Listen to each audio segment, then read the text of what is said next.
Hi hello வணக்கம் மக்களே. மன்னிக்கவே முடியாது சஞ்சு சாம்சன் செய்த பிழை.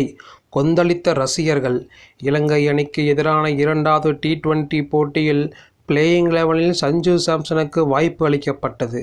சுப்மன் கில் நீக்கப்பட்டு அவருக்கு பதிலாக சஞ்சு சாம்சன் அணியில் வாய்ப்பு பெற்றார். தனக்கு கிடைத்த அரிய வாய்ப்பில் அவர் முத்திரை பதிப்பார் என எதிர்பார்த்த நிலையில் அவர் மோசமாக சொதப்பி ஏமாற்றம் அளித்தார்.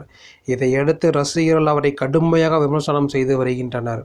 இந்த போட்டியில் முதலில் பேட்டிங் செய்த இலங்கை அணி 20 ஓவர்களில் 9 விக்கெட் இழப்பிற்கு 161 ரன்கள் குவித்தது. அணியின் 3ஆம் வரிசை வீரர் குசல் பெரேரா 34 பந்துகளில் 53 ரன்கள் எடுத்திருந்தார். 162 ரன்கள் என்ற இலக்குடன் இந்திய அணி பேட்டிங் ஆடத் தொடங்கியது.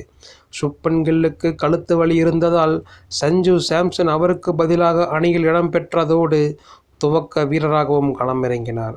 ஜெய்ஸ்வால் மற்றும் சாம்சன் துவக்கமளித்தனர்.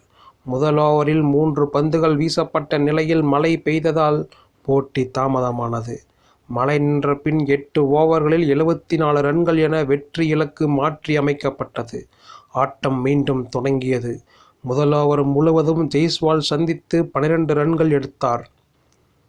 அடுத்து 2வது ஓவரின் முதல் பந்தை சந்தித்தார் சஞ்சு சாம்சன்.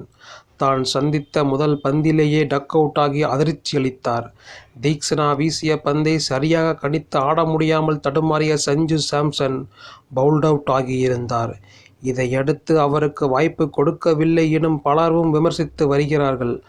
ஆனால் கிடைக்கும் வாய்ப்புகளில் எல்லாம் சஞ்சு சாம்சன் மோசமாக ஆடி தனது விக்கெட்டை சொற்ப ரன்களுக்கு பறிகொடுக்கிறார்.